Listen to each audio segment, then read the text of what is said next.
Hey, stop, tu roules sur le boulevard BD, ce manga est fait pour toi. Black Butler, tome 32. Sébastien, le majordome, présente un nouvel employé au personnel du manoir.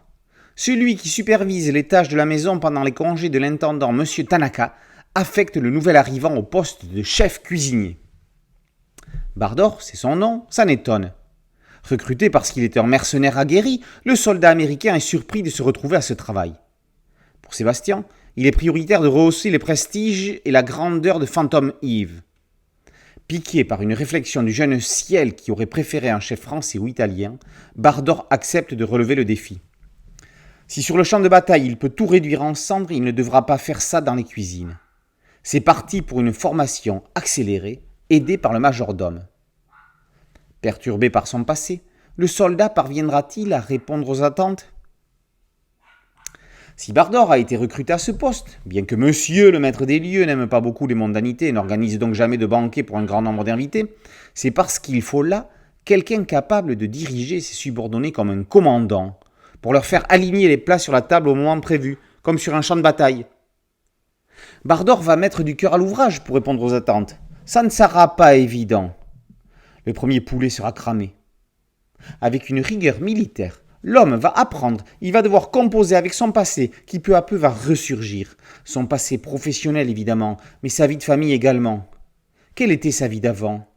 Qu'est-ce qui l'a poussé à s'engager dans l'armée américaine ?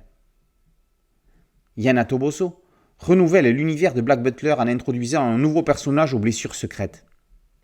Bien sûr, on reste dans le ton et dans l'esprit de la série, mais l'auteur développe un angle à la fois mystérieux et émouvant.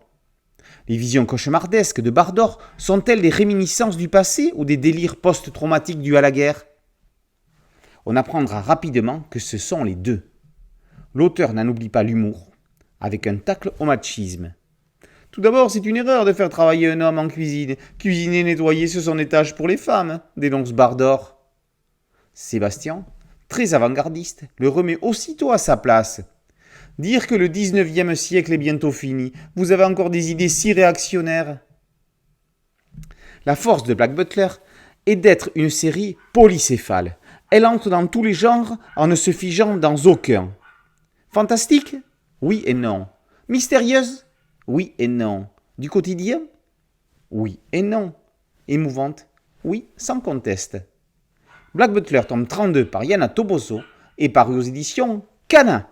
Boulevard BD, c'est un site dédié, un podcast audio et une chaîne YouTube. Merci de liker, de partager et de vous abonner. A très bientôt sur Boulevard BD. Ciao.